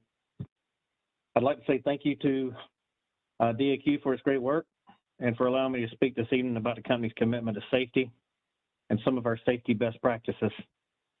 So as the company safety manager, it's my job to collaborate with management to develop, prepare, and implement safety policies and procedures. Planning, training, awareness, communication, and accountability is through these 5 strategic pillars that ITD develops and implements safety and health policies and procedures that encourage our employees to take personal responsibility for safety of themselves and each other, as well as our clients, the communities we operate in, and the safety of the environment. A summary and explanation of the first page of ITD's Health and Safety Manual states, safety comes first no matter what. This is how safety always wins, and in turn, better quality and higher production are the results. So we understand that safety and production go hand in hand. Every employee has access to the company, a copy of the company's safety manual and a copy of each site-specific safety plan. ITD's safety program is constantly evolving, and the safety manual is frequently updated. Our policies and procedures meet or exceed OSHA federal, state, and local requirements. Our program is also designed to be compliant to the high safety standards of the railroad industry we serve. ITD's written programs cover all components of the work that the company undertakes. Some of our important best practices include pre-job briefings every morning for the work plan, hazard identification, and how to mitigate those hazards before work begins. If any other hazard is identified throughout the day, employees stop work, they discuss their concerns with leadership and mitigate the hazard. All employees have a stop work authority when any unsafe conditions or actions arise. At the end of the day, a debrief is performed to talk about the day's work and any lessons learned. ITD's safety training program continuously keeps our employees up to date with any company policies and procedures, work-related activities, hazards, railroad training activities, as well as environmental and hazardous chemical training. Refreshers are given annually unless otherwise stated. Retraining is performed as needed. ITD's personnel are role models in setting the right example, as well as coaching and mentoring our employees to meet and exceed the cultural and performance expectations we've established for ourselves. So with this type of leadership and the 5 pillars I mentioned earlier, it shows the commitment ITD and its team members have to successfully keep a healthy and safe workplace. And I thank you for your time.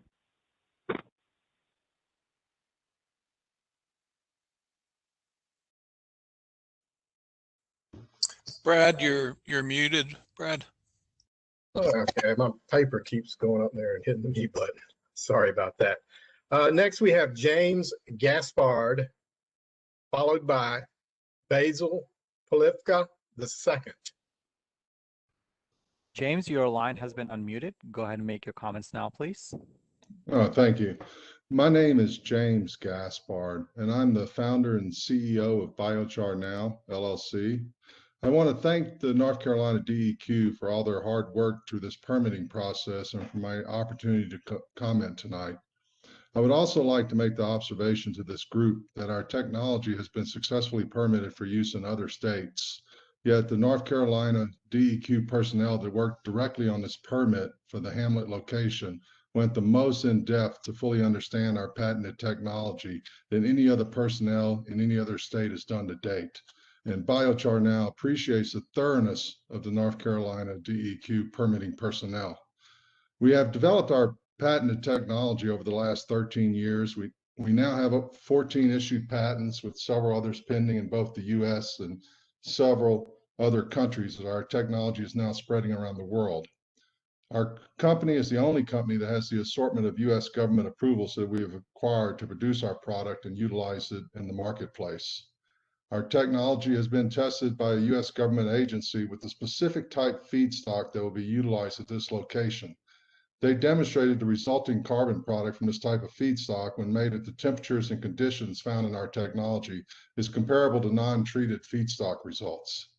The site in Hamlet will operate the exact same conversion equipment we utilize at our other sites. The technology will utilize the same exact software and algorithms that currently allow us to make one of the highest quality carbons found in the world. Biochar now has every incentive to make sure this site is operated to our exacting standards to ensure the finished product quality for our customer base. Once again, I want to thank you for allowing me to comment during this hearing, and a special thank you to the North Carolina DEQ personnel that have worked so hard to fully understand the science behind our technology and our process. Thank you. Thank you, Mr. Gaspard. Next, we have Basil Polipka II, followed by Polly Cobb.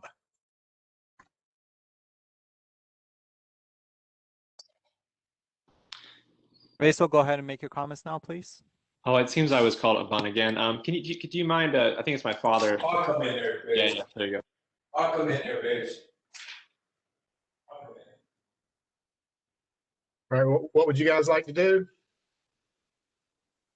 Okay, we'll move on. Next we have Polly Cobb, followed by Barbara Brearley.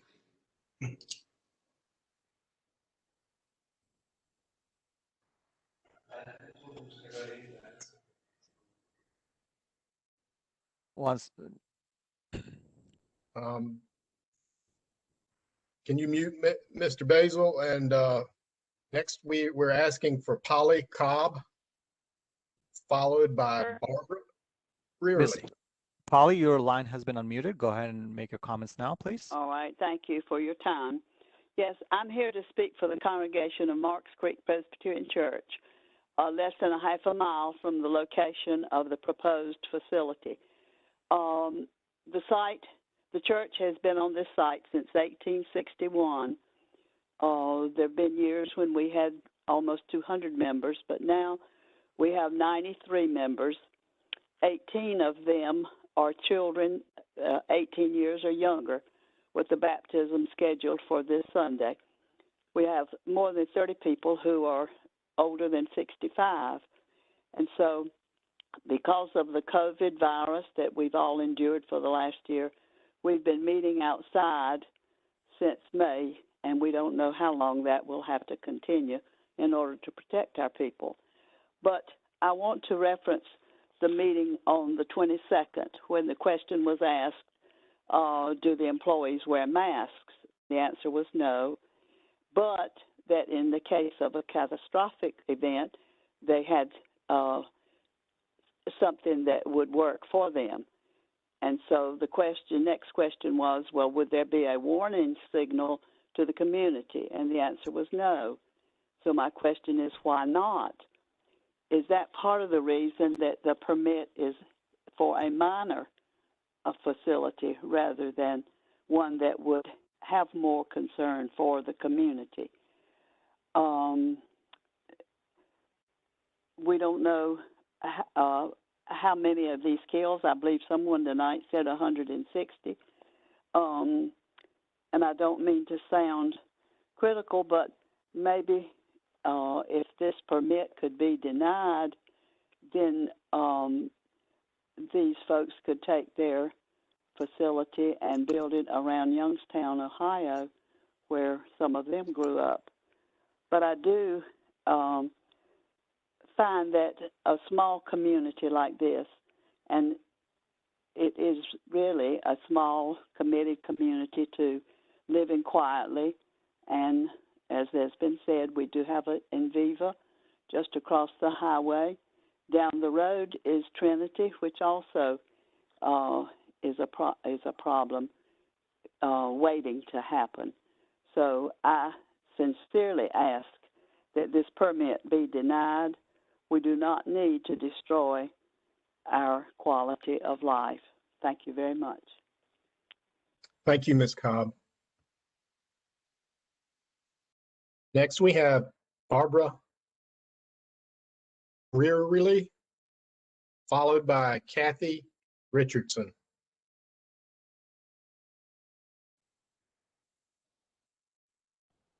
Barbara, okay, I see. Go ahead. Your line has been Barbara's unmuted. here. I'm ready to speak, but Go ahead. okay, good. Thank you for the hearing. Good evening. My name is Barbara Brearley. I was baptized as a child in Mark Street Church over 80 years ago. I have maintained a love and interest in Mark Street Church and community all these 80 plus years. My plea tonight is for thoughtful, responsible decision making to occur in the interest of all concerned, but especially for the interest of the innocent young ones, the children who will be our future. The innocent creatures where habitats will also be contaminated with emissions. I speak of the animals living in Sandhills Game Management land down the road and across from the proposed International Tide Disposal Facility.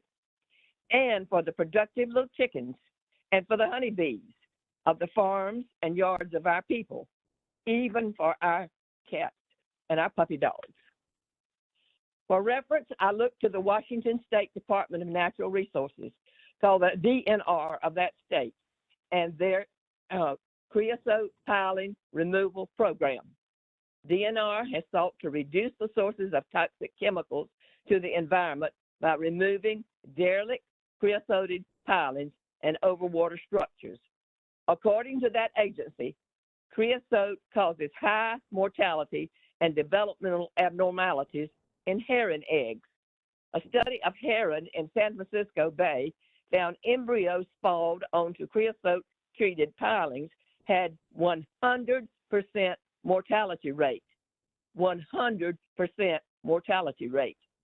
Herring are critical food sources for migrating salmon. Salmon are an important part of the food chain up to the whales. Death to the heron comes through the water contamination from creosoted pilings. And what do dead herons have to do with us? Heron are wildlife, living creatures, valuable beings. The International Tide Disposal Facility will emit emissions. Air testing, inadequate in my opinion, gives no opinion, no prediction as to the cumulative long-term impacts to children and wildlife. In most any health problem, one can predict the result over time will be that one's health doesn't get better from a health problem unless steps are taken to correct the cause for the sickness. Will corrections be made for the cumulative harm done to our children over time? Nope. No, indeed. Emissions won't be getting less, and quite likely they will be getting more. The result, the young people, the young ones, will take in more and more as the emissions as they get older. Will they make it to my 80 plus years? Please wrap up. Please wrap up your comments, Ms. Brearley.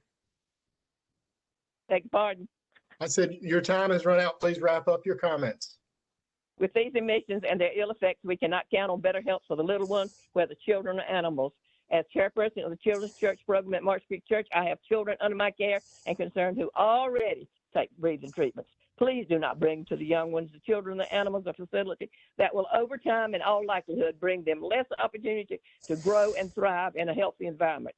Up with a healthy Richmond County, down with decisions that deteriorate our future. Thank you, Ms. Brearley. I appreciate that. Next, we have Kathy Richardson, followed by Annalisa Ford.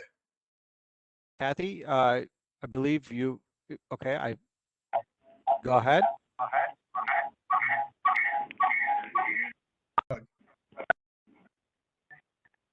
Hello, this is Kathy Richardson. There's significant feedback on your end. Okay, mute that. Okay, yes. Mute it. Okay. Can you hear me? Yes, we can. Okay. My name's Kathy Richardson. I live in Rockingham, but I have many friends and family who live in close proximity to the ITD proposed site. I thank DAQ for listening to our concerns tonight. I'm opposed to ITD locating in Richmond County, and especially in the area that has been proposed, for the many reasons that our qualified people have talked about tonight. I appreciate all the research and facts and data that have been shared tonight, so I won't go into that again, but just to say I do not want the air, the water, and the land contaminated because of the process used by this company. I've gone to Marks Creek Presbyterian Church, which is less than a mile from the proposed site, all my life, as did my ancestors and now my children and grandchildren, extended family, and friends. I've read enough on this company and others similar that I'm asking DAQ to deny this permit. Our people in Hamlet and Dobbins Heights deserve to live a life in a safe community. We cannot have this safe community if you allow this permit. So we're asking you that you reconsider all the facts and the studies that you plan to do, and hopefully you'll come up with the conclusion that many of us have already concluded, that this is not safe for our community. Thank you for your attention tonight. Thank you, Ms. Richardson. Next, we have Annalisa Ford, followed by Virginia Shelley. Annalisa, if you would, press *3 so I can identify you. Go ahead, your line has been unmuted. Go ahead. So you're on there. Hi, my name is Annalisa Ford. I don't want this ITD in my community near my church, Marks Creek Presbyterian, that I go to, because Richmond County does not need this kind of pollution, and my sister has asthma, and it will be a huge harm to our community and everybody else around it. Thank you. Thank you, Ms. Ford. Next, we have Virginia Shelley, followed by Janet Norton. Virginia, if you would, please press *3 so I can identify you.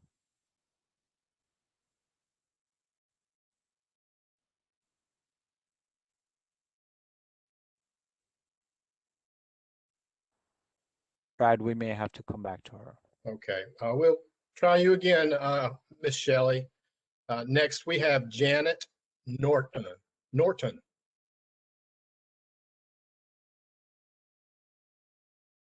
Janet, if you've joined us by phone, if you would, please press *3 so I can identify you.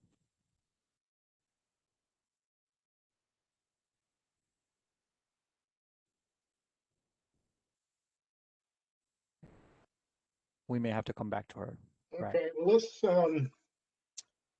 let's go back.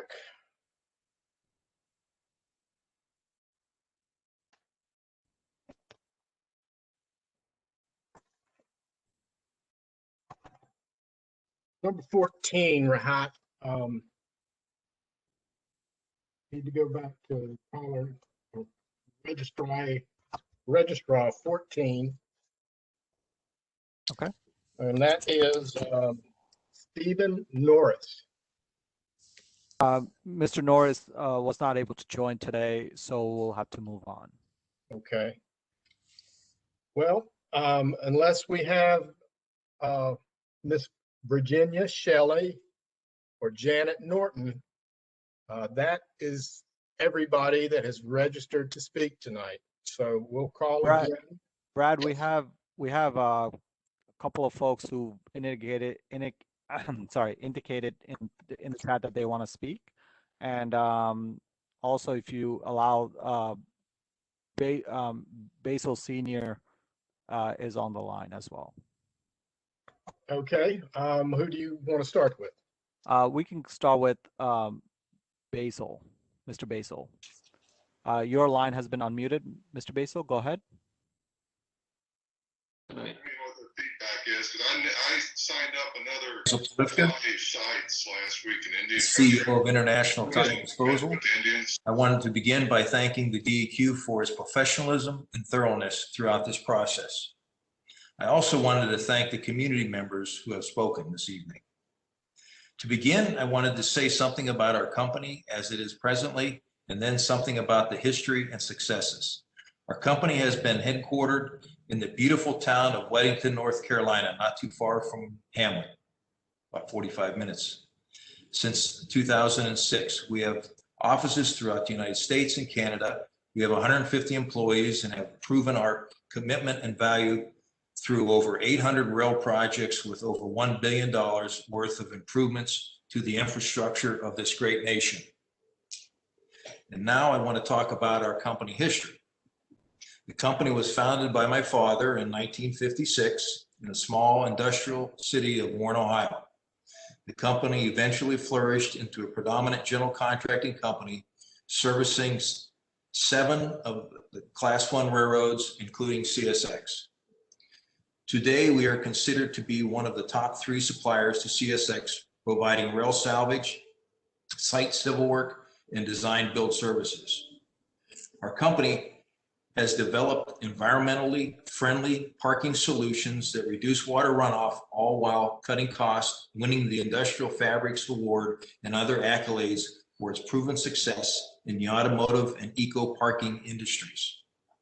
We are committed to being a valuable contributing member to Richmond County that will prove high salary positions, full benefits, and will benefit from the services offered by local contractors. Thank you.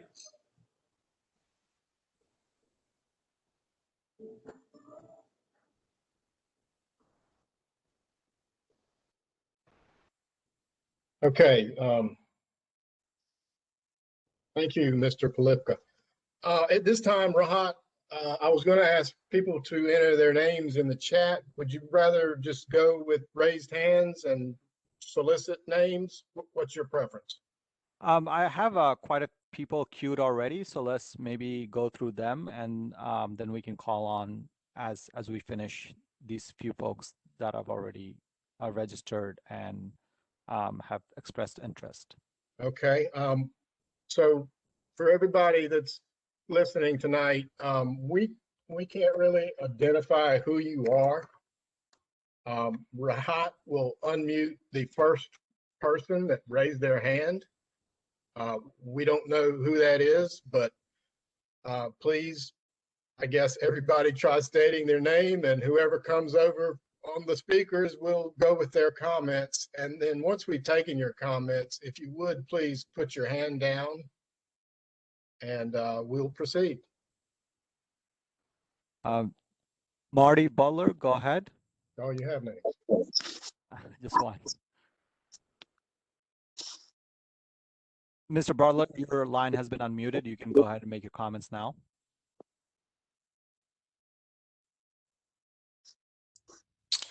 Marty, you may need to unmute yourself on your end.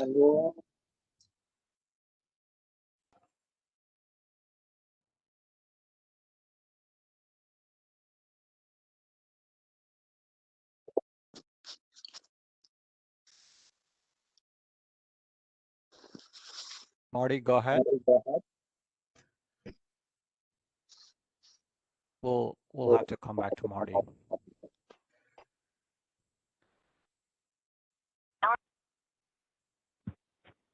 Okay. Hello? Yes, please identify yourself, and you can make your oral statements now. My name is Janet Norton. Can you hear me?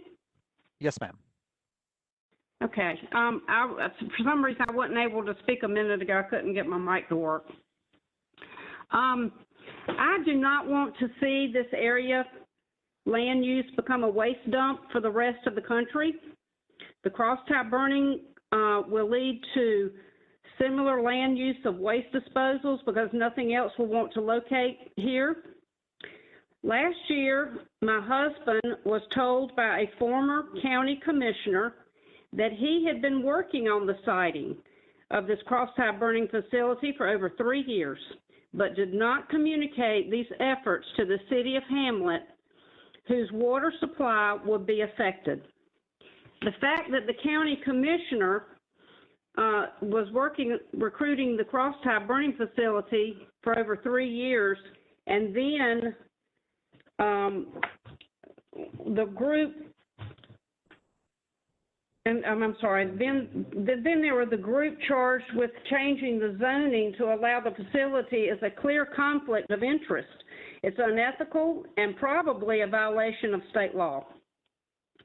Our prevailing winds blow from west to east, so the ash and the dust can be blown from Hamlet to the coast and beyond. And the rain will bring it down in Fayetteville, where we have the Cape Fear River, also the Lumber River, the runoff and retention ponds mentioned by Mr. Politka to hold the contaminated runoff will result in infiltration, which is in the sandhills sand, result as a prescribed plume of carcinogens flowing at the short distance to Hamlet drinking water supply. And I want to thank the DAQ for allowing us to speak tonight and all of our concerns about the air and water pollution in Richmond County, Scotland County, and beyond. Thank you.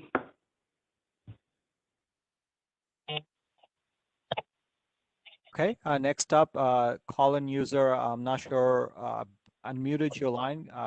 Go ahead and identify yourself. Yes, Marty Butler. Okay, go ahead. Hi, my name is Marty Butler. I'm the economic developer in Richmond County, and I would like to submit my public comment in favor of issuing an air quality permit to International Tie Disposal. Throughout the process of the development, ITD and their parent company have been nothing but great community partners. Through multiple rounds of public feedback, the company has ensured that the relative negative impact to the community would be minimal. This company engaged with local neighbors and municipalities to the site. Unlike many companies that I have worked with through the years, they did not send a director of business development or hired marketing folks, but the owners actually came down. They engaged in conversations with the neighbors and with neighboring municipalities. And they did not just come once. They engaged multiple times through email and telephone calls. And as an economic developer, I can greatly appreciate a company that's willing to put their name and face on the line with the community. Not once has ITD tried to fast track any permit or get political to move the needle on any process that we have. If I could quote Basil II, I don't know, there's so many Basils to mention, but he has always said, we are not interested in rushing this process. We are interested in doing the right thing, going through all the steps and stipulations of local and state government. As an economic developer that works in a community, I can appreciate that from the ownership of a company. They have been nothing but kind and patient through the entire process. They heard many concerns of noise pollution and have changed their permit several times in order to appease local neighbors and to be a good steward of their site. The process of taking the old rail ties out of the waste stream and turning them into something positive, biochar. Yes, it's somewhat new technology, but this is a potential game-changing operation for the rail industry and our environment. Governor Cooper's given a platform to environmental justice and other environmental oversight groups. I'm aware this process has been reviewed extensively by DEQ over the past several months, and I appreciate their diligence throughout the process. I have faith that DEQ as a regulatory agency has committed ample time and studies necessary to ensure the citizens and environment of Richmond County safe. If ITD meets or exceeds all required synthetic air permit qualifications, I respectfully ask you issue this permit. As an economic developer, I would hate for any company that abides by all rules and regulations to be denied an air permit simply due to rumors, fear, or false information. Denying this permit would deny a rural community millions of dollars injected into our economy, 55 high-paying jobs. Small business contractors that could work on the site would go without jobs, additional business for the rail industry in our area and local trucking companies. Richmond County Economic Development will continue to be good stewards for the community by continuing vetting process for new industry. Please wrap up your comments, Ms. Butler. We have faith that DEQ will complete all necessary research and appreciate the time they have spent in our community as we look forward to a great working relationship for all. Thank you. Thank you. Brad, next up we have two, Jefferson Curry, followed by Belinda Joyner. Jefferson, go ahead, and you've been unmuted. You can make your comments now. Okay, thank you. My name is Jefferson Curry, and I'm the Lumber River Keeper with Winyah Rivers Alliance. Again, NCDEQ Division of Air Quality is making excuses and finding workarounds for corporations that submit air quality permits with little or no scientific research and documentation to support their processes. DEQ approved the air quality permit mill, pellet mill, AERP in Lumberton, although they use data from a completely different type of pellet mill instead of requiring AERP to do their own research based on their experimental process. NCRP also in Lumberton received a DEQ approved air quality permit to generate energy by burning trees and poultry litter. They've had 13 to 15 violations in the last 6 years, and are currently under a consent order from EPA. And now again, the data used for determining air pollution for international tie comes from a 1-kill reference test in Colorado. Can DEQ save themselves some time and money and require these experimental companies to do their own scientific research before they give them permits to pollute our communities while the corporations figure out what they're doing? DEQ should do much needed air quality monitoring, fugitive dust plan, and investigate the numerous heavy polluting industries that contributes to the cumulative impacts from local industrial pollution onto the community. I also request that DEQ do an honest and thorough evaluation of the EJ communities that would be impacted by the International Tie facility.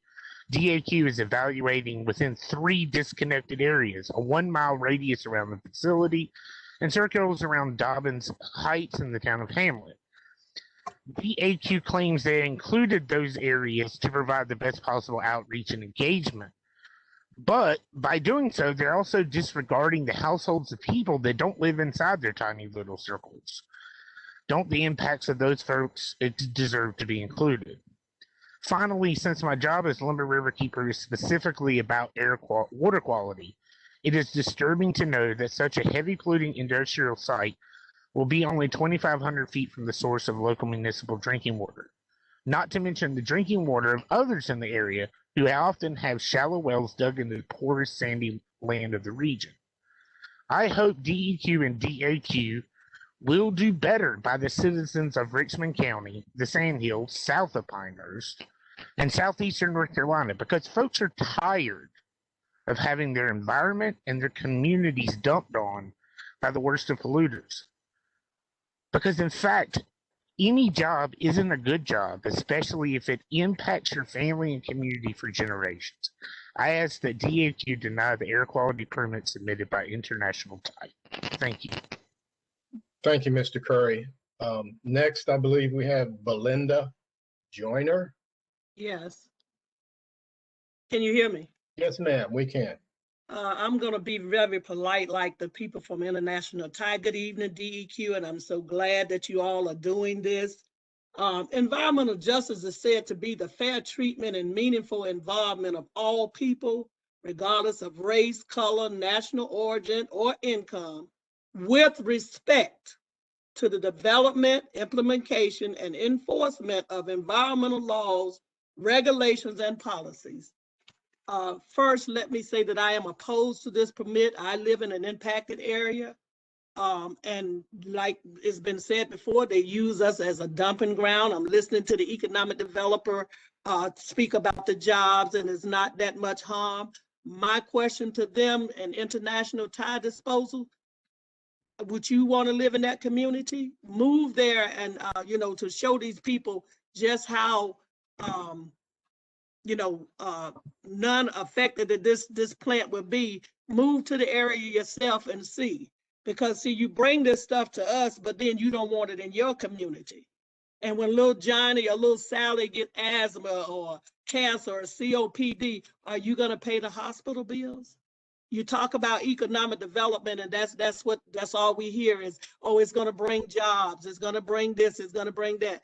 But when those people that are working those jobs and hailing those fuels, my brother worked for the railroad, so I know what a railroad tie smells like, even when it's not being burnt. So I say to DEQ and DAQ, it's time for you all to stop impacting these communities that's already overly impacted because somebody come in and want to make some money. And who is it going to benefit? Certainly not the community that's impacted, but the people that live there, that's got to breathe this stuff, that's got to live this traffic 24/7, not being able to get any rest. It's just a sad situation.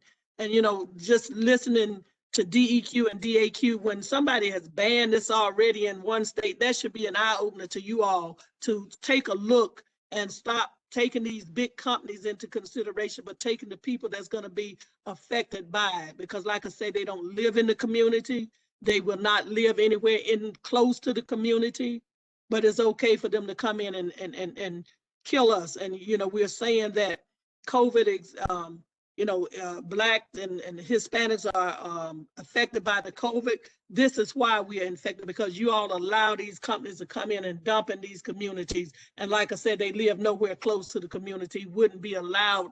I can't live there because, because of what's there, but they have no problem bringing it to us. So I say to the people of Richmond County, keep fighting, get you some new economic developers and people that's going to be in favor of what you want. Thank you. Thank you, Ms. Joyner. Rahat, do you have more names or just hands? At this time, I have caller user number 12. Please identify yourself and you can make your comments now. Hi, can you hear me? Yes, ma'am. Hey, my name is Virginia Shelley, and I grew up in Hamlet, and my father practiced medicine there. And I oppose this. I oppose this facility because there are serious environmental risks that are potentially catastrophic for the community. This is a poor community with a large number of minorities. This is the type of community that is targeted by companies seeking to dispose of hazardous materials. This is not the first time we have had to fight against this type of oppression. We again oppose becoming a toxic waste dump for the entire country.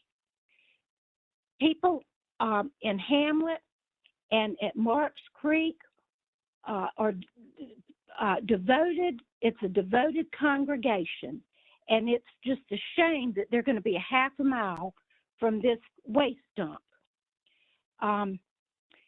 There is no plan to provide sufficient monitoring. I don't think monitoring it once a year by the DAQ is enough.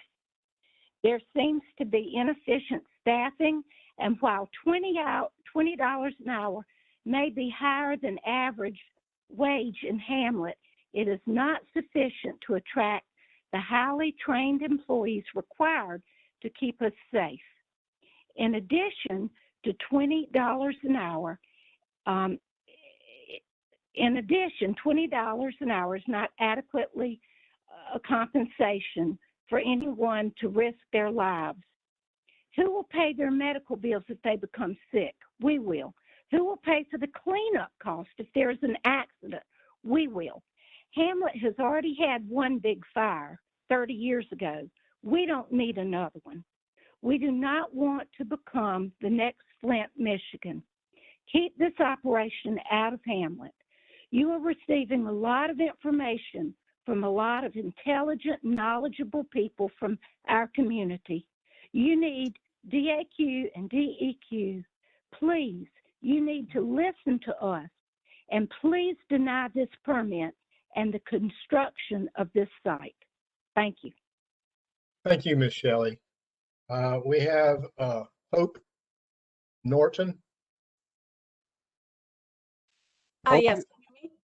Yes. I just wanted to clear up a comment that was made. It was made also last Monday during the public meeting. And Ms. Butler just made the comment again, stating that ITD reached out to the community and met with them, and that's not quite how it happened. They came to the area, I'm not sure, I think to meet with a couple of the county commissioners and Ms. Butler. However, there was no advertised or publicized meetings with us, the residents, or any of the public. We caught when they were going to be in the area. We reached out to Ms. Butler specifically, one of our neighbors did, and asked her if there was going to be a meeting. And it was at that time she stated that two of the individuals, Mr. The son and father, Polivka, were going to be there, and that she would bring them by to meet us. And so it was limited to just a few people. We met at the site where the facility is going to be built.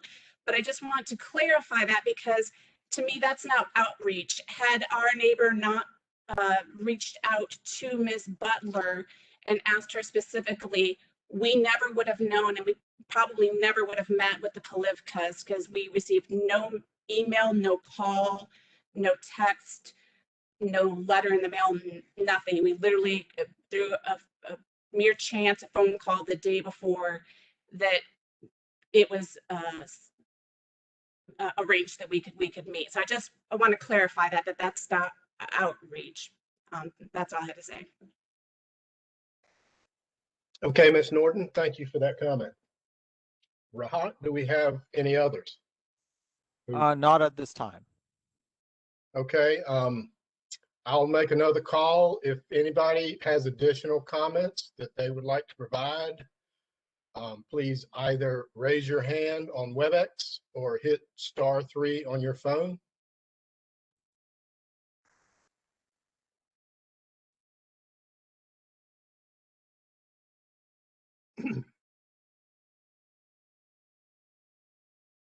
Okay.